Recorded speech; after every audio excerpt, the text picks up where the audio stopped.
Kunal, thank you for this conversation. So first and foremost, tell us, how are you seeing the scene? How are you seeing, and what should we be thinking about this gloom in the economy? Shraddha, first of all, thanks for doing this. It's an unusual format. This is my first live event of any sorts of life on a video format.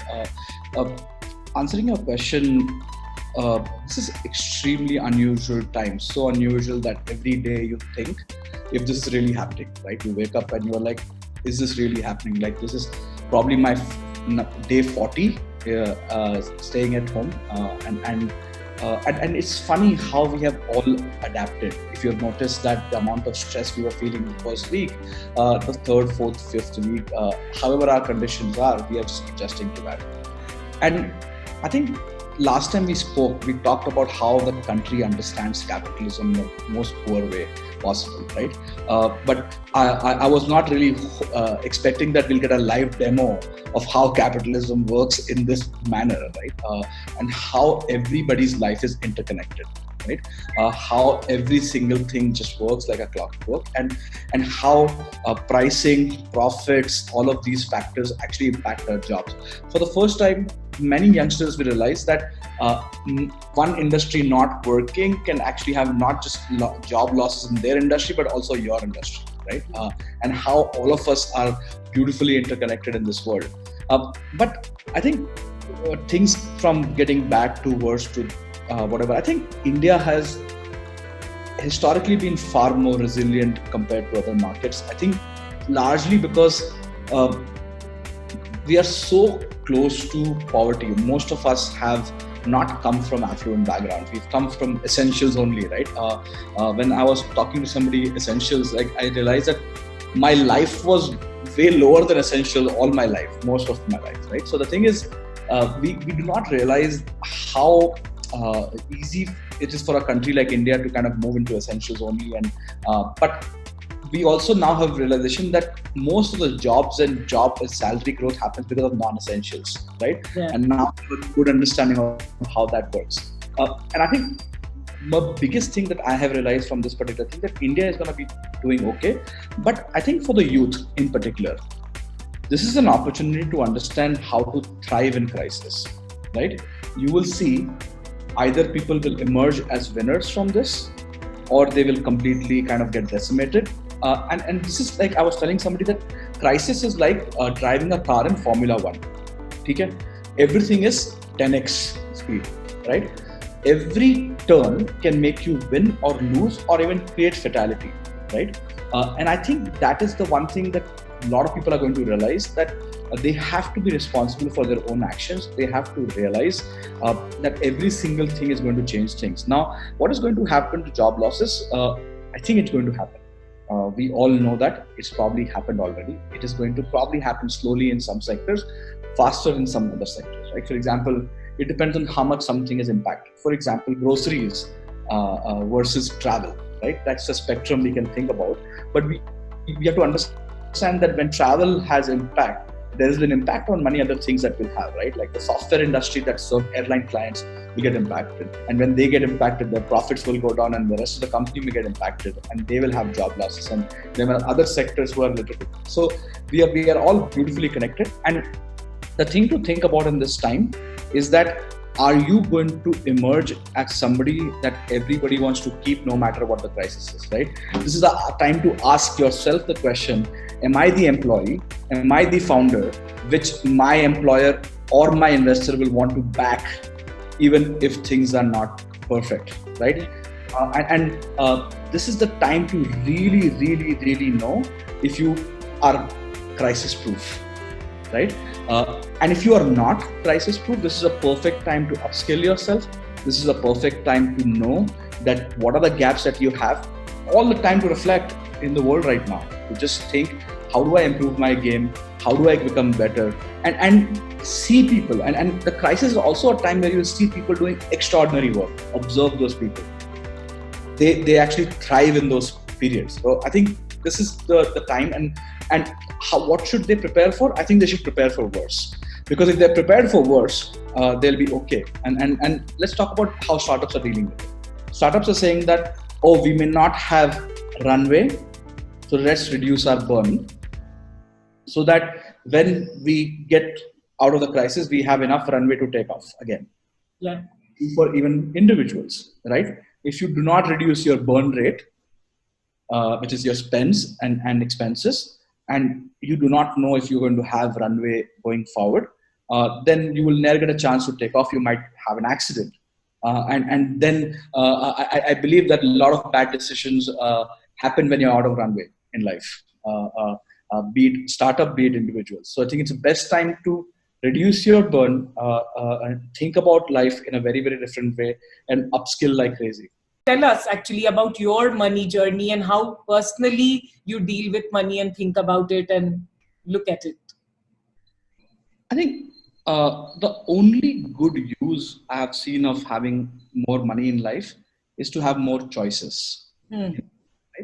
And also to have more access in life, right?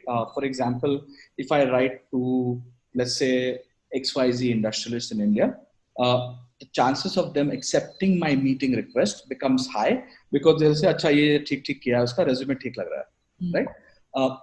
And I think that is the only thing that I have found as a massive benefit of money, that it reduces the signal to noise ratio for somebody who you want to meet. Yeah. Right? Okay, they'll say, "Acha, ye kaun hai banda? Acha, ye okay, looks like a decent guy. Let's meet him." Right? And you get more chances to learn from interesting people because of that particular thing. But the thing is, chasing money for the sake of money, I have not enjoyed it as much. I'll be honest about that. I have absolutely enjoyed creating wealth for the team. I think if you create wealth for the team, they will become wealth creators and want to pay it forward. So I absolutely enjoy that. And I think I was telling my team at Credit that the only thing I have from my free charge journey is the cash payout letters that we have to free charge employees, and that is the only thing I've kept from the free charge journey. I've not brought any awards home. I've got Fortune 40 and 40 80. I have none of that at home. The reason is I don't want that to be my identity. I start believing I'm this. I would rather be somebody who's creating wealth. And I think if we become wealth creators, we will create an epidemic of wealth creators. But if we are status chasers, we will create an epidemic of status chasers. And then the problem is only few people can get status, right? Yeah. And I think therefore we will become nastier to each other, right? And I think if somebody, let's say a founder is tweeting something about their initiative, instead of trying to hate what they have written or said, learn their skill. What are they good at? How are they able to do well in life? How are they able to convince investors? How are they able to manage to hire a great team or inspire a great team? I think we tend to just get deviate. And I think my personal journey with money has been, did not have money for the most of my life, right? My dad went through massive financial crisis when I was in, I would say 9th, 10th grade. And I had to start working to take care of the family when I was 15, 16. So I've been financially independent from 15, 16, taking care of the family. And that taught me something about money, that it's an important, necessary condition to have a basic level of life. But having more of that does not make you a better person or necessarily gives you a sort of a motivation to do well in life, right? Money cannot be the motivator. Money is the outcome of chasing a big dream. And when you meet people, I've been very fortunate to meet a lot of billionaires. And when I meet them, you see they are so driven towards that goal, that passion, right? Money is just a score. It's like, imagine Sachin, who cannot get out, is only scoring runs, right? Match, hua, jeeta, nahi jeeta, like they're just scoring runs and it just keeps growing, right? So I am in the zone that if we can somehow create this thing about money where first, do not give yourself too much sympathy for saying not having money. That's another thing about India. There is massive need for self-sympathy. Right? The amount of sad songs we have in the last 30 years in the country reflects that we enjoy sympathy, right? Yeah. and I think we should reduce or probably for 10 years ban sad songs in the country, right? It should be only inspirational songs and achievement songs, and probably the country will stop sulking. So the thing is, there is this massive need to create the impact, and then once you have created impact, spread that impact, right? A lot of time people say, why do angel invest? It's not about the financial outcome. It's about, I've invested in so many companies, not because I've understood their idea or thing. I just look at the founder who's just wanting to prove, and I see that hunger and that insight and the sharpness and the research that they have done to come up with something. And financial outcome hoga nahi hoga, I don't know. Money has become a signal of status in society, especially how your peers, neighbors, colleagues are doing comparatively. How does one break out of this loop without being a rebel? By knowing how money comes.